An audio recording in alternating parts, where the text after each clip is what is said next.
dipersembahkan oleh Permata Bank.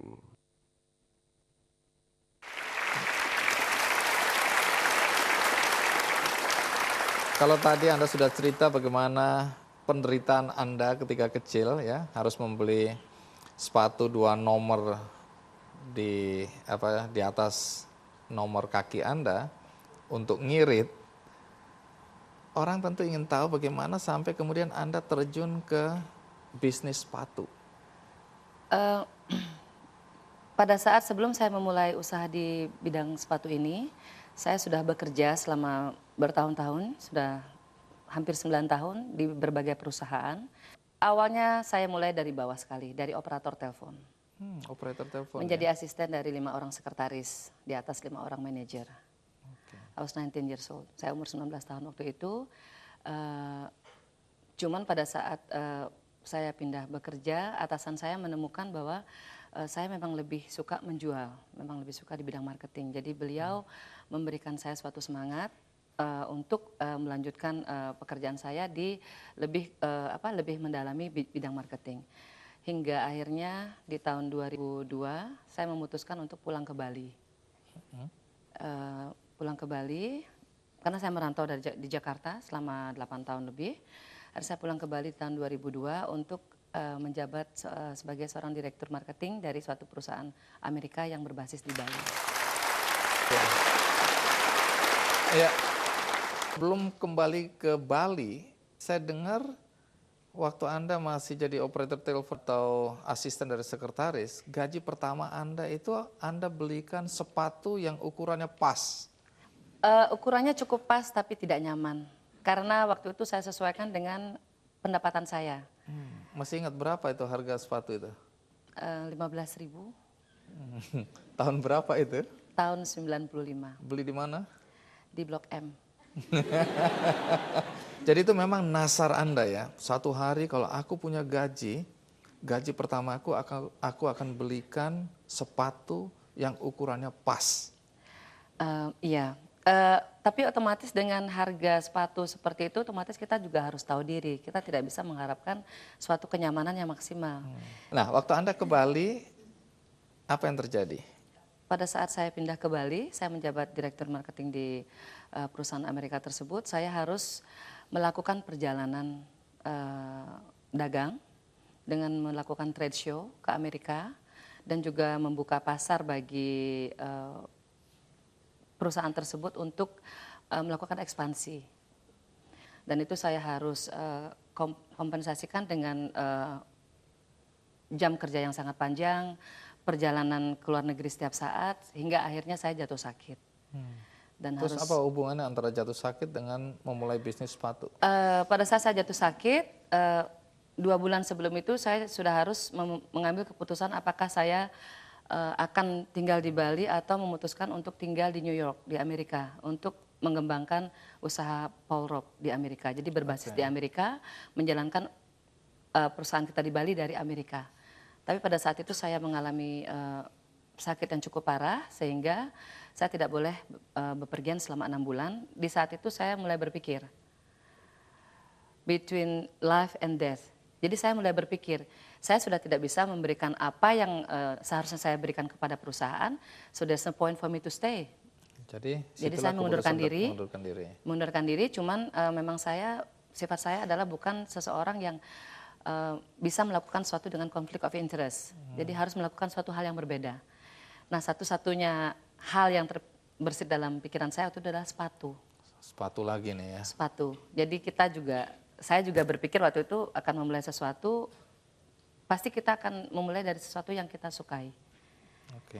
So, ya, kalau saya coba baca perjalanan hidup Anda, itu kan sepatu Anda berkembang pesat waktu itu ya, bahkan sampai ke 20 negara. Dan mereknya waktu itu? Mereknya masih Nilu. Nilu. Karena lebih mudah didengar, lebih mudah dilafalkan, lebih berbau Eropa. Jadi kita lebih memilih, karena waktu itu kita memang menyasar target Eropa sejak awal. Nah, itu kan udah sukses besar ya. Tapi ada saat di mana produsen dari Cina, kemudian dari Prancis ingin memproduksi secara massal Dan Anda katanya keberatan. Padahal ini kan kans Anda untuk kaya raya nih. Saya tidak keberatan, saya menolak. Wah, lebih keras itu ya. Ya, karena pada saat itu mereka memberikan saya pilihan untuk berpikir. Mereka mengatakan kepada saya, let's think about it, we give you some time, we give you 1 day to think about it. Saya katakan kepada mereka, saya tidak perlu waktu untuk menjawabnya. Itu karena memang dari awal apa yang saya lakukan memang saya lakukan dari hati. Dan keseharian saya setiap harinya saya memang bersama anak-anak pengrajin ini. Jadi pada saat saya diberikan suatu opsi menjadi pemegang saham dari perusahaan tersebut, karena mereka sudah mendirikan 2 perusahaan baik di Eropa maupun di Australia, itu bukanlah suatu pilihan buat saya. Jadi betul-betul Anda tolak. Saya tolak. Apa yang terjadi kemudian? Mereka tetap melanjutkan dengan nama Nilu, Ya. melanjutkan rencana mereka. Anda merasa dikhianati ya? Saat itu saya mengajukan kepada mereka permintaan dengan hormat. Karena saya tidak ingin melakukan proses legalisasi ke pengadilan, karena saya terlalu naif waktu itu. Jadi memberikan kepercayaan penuh kepada mereka untuk melegalkan nama kita di luar negeri. Oke, jadi Anda relakan itu? Saya meminta kepada mereka untuk mengembalikan nama tersebut dan mereka menolak. Mereka melanjutkan kembali produksi Nilu dengan nama yang sama di Cina. Terus apa yang Anda lakukan? Memulai dari nol lagi? Saya kalau dibilang istilah kasarnya saya membunuh merek kita sendiri. Oke. Gitu.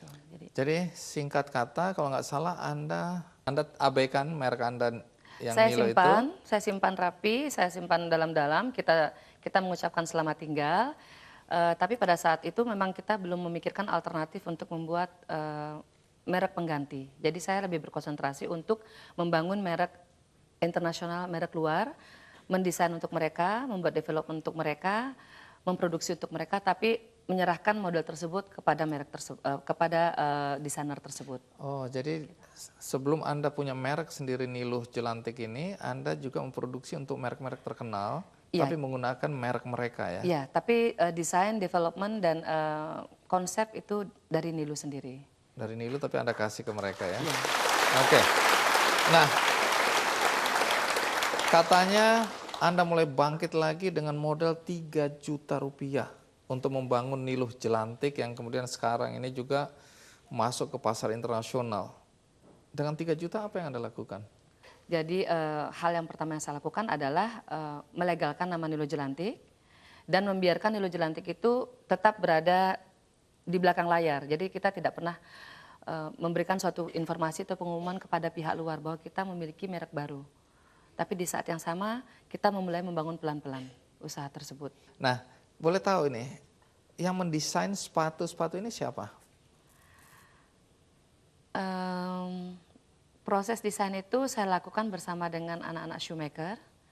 Jadi kita mengkombinasikan Para pengrajin ini ya? para pengrajin dengan keahlian teknikal mereka, itu kita gabungkan dengan pengalaman saya sebagai pemakai sepatu berhak tinggi yang dengan pengalaman cukup lama. Nah, kalau bahan-bahannya dari mana nih? Kalau bahan sebagian besar materialnya berasal dari Indonesia. Oke. Sepatu ini dibuat di mana? Di Bali, Di Bali ya. factory. Nah, ini kan kalau lihat ada beberapa contoh sepatu hasil desain Anda dan teman-teman di Niluh Jelantik ya. Apa keunggulan sepatu karya Anda ini? Kalau dari saya ambil satu contoh. Iya. Alasan pertama bukan datang dari saya, jadi dari pemakai sepatu tersebut, dari pelanggan-pelanggan kita. Untuk mereka Niluh Jelantik identik dengan kenyamanan. Oh, jadi nyaman walaupun menurut saya itu tinggi sekali itu ya. Saya kalau ada di atasnya itu gamang itu. Tapi itu nyaman dipakai ya. Ini yang Anda pakai juga tinggi sekali ya. Ini cukup tinggi haknya sekitar 13,8 cm. Boleh Anda berdiri supaya kita semua lihat setinggi apa. Dan itu nyaman juga Anda pakai.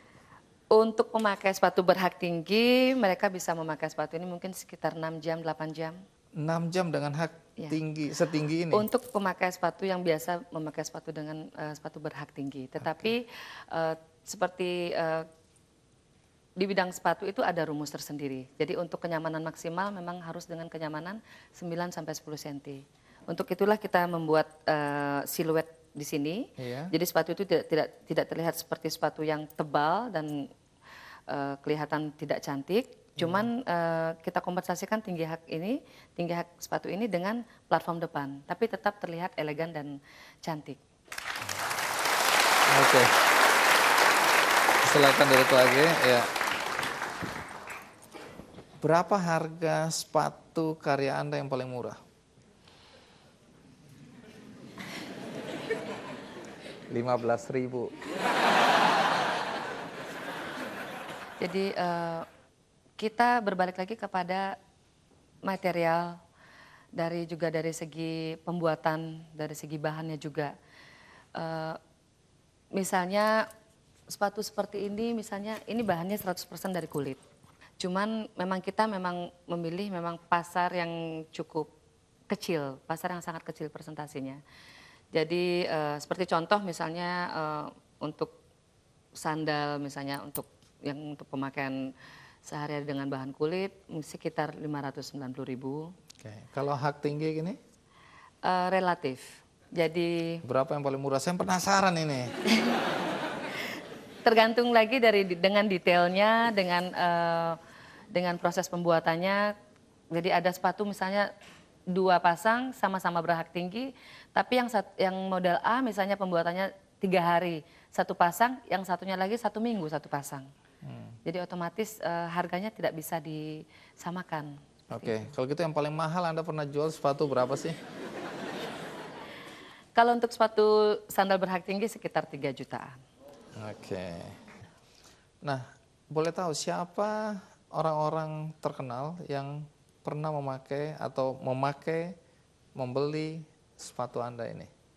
Kita tidak pernah mengkhususkan produk kita untuk misalnya dipakai oleh bintang A atau bintang B. Tapi saya juga tidak menyangkal, kita bangga sepatu kita dipercaya misalnya oleh artis Hollywood kelas A untuk salah satu syuting film mereka, misalnya seperti Julia Robert, untuk pada saat mereka syuting di Bali, untuk Eat, Pray and Love, juga beberapa top model, juga beberapa artis juga memakai sepatu kita.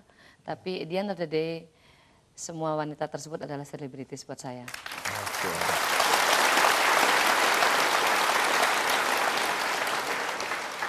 Ya, Anda mulai dari bawah, ya, terinspirasi dari masa lalu Anda yang 2 nomor lebih besar itu. Dan kemudian Anda bisa seperti sekarang tentu setelah jatuh bangun tadi. Kalau ada anak muda yang juga ingin sukses seperti Anda, boleh tahu nggak apa kunci sukses Anda ini? Kuncinya yang paling utama adalah kita harus memulainya dengan cinta. Jadi Memulai dengan cinta. mulai dengan cinta. Oke. Apapun yang kita mulai dengan cinta, jadi kesusahan apapun, kesulitan apapun, kita akan memiliki tenaga yang lebih besar untuk bisa membuat kita lebih bersemangat. Oke, terima kasih Milo sudah mau hadir di acara Key Candy.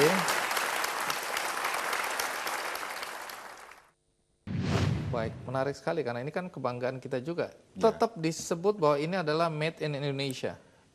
Ada beberapa klien yang mengharuskan saya meletakkan made in Indonesia. Jangan ngaku bangsa asing ya. Ya.